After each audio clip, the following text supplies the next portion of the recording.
Egg కర్రీని ఒక్కొక్కళ్ళు ఒక్కొక్క స్టైల్లో చేస్తారు కదా. ఒక్కసారి ఈ స్టైల్లో చేసి చూడండి, మీకు బాగా నచ్చుతుంది.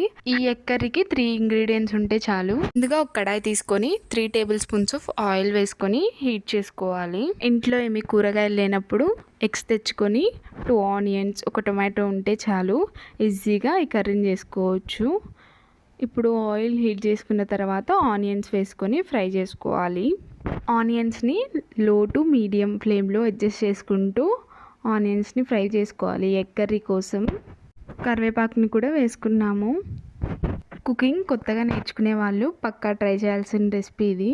చాలా ఈజీగా, సింపుల్గా, క్విక్గా అయిపోతుంది. ఆనియన్స్ ఫ్రై అయ్యే టైంలోనే అల్లం వెల్లుల్లి పేస్ట్ కూడా వేసుకోవాలి.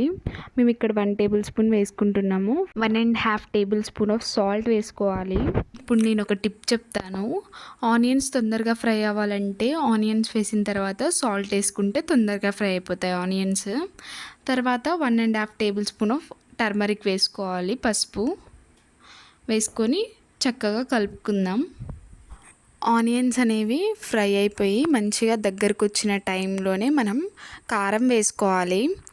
ఇక్కడ మేము తీసుకున్న ఎగ్స్కి 1 టేబుల్ స్పూన్ ఆఫ్ కారం సరిపోతుంది. 1 టేబుల్ స్పూన్ ఆఫ్ కారం వేసుకొని చక్కగా కలుపుకుంటున్నాను. ఈ టైంలోనే ఏమైనా మసాలా యాడ్ చేసుకోవాలనుకుంటే యాడ్ చేసుకోవచ్చు, గరం మసాలా.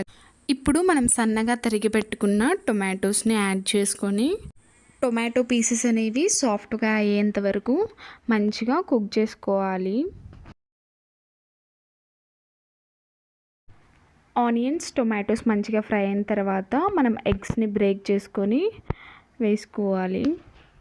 ఎగ్స్ బ్రేక్ చేసిన తర్వాత వెంటనే కలపొద్దు, ఒక 5 మినిట్స్ అలా కుక్ అవ్వనివ్వాలి. ఈ స్టేజ్లో ఉన్నప్పుడు ఎగ్స్ని మంచిగా చిన్న చిన్న పీసెస్ లాగా బ్రేక్ చేసుకొని 5 to 10 మినిట్స్ అలా ఫ్రై చేసుకోవాలి. ఫ్రై చేసుకుంటే మళ్ళీ చేసుకొని తినాలనిపించే ఎగ్ ఫ్రై రెడీ అయిపోతుంది.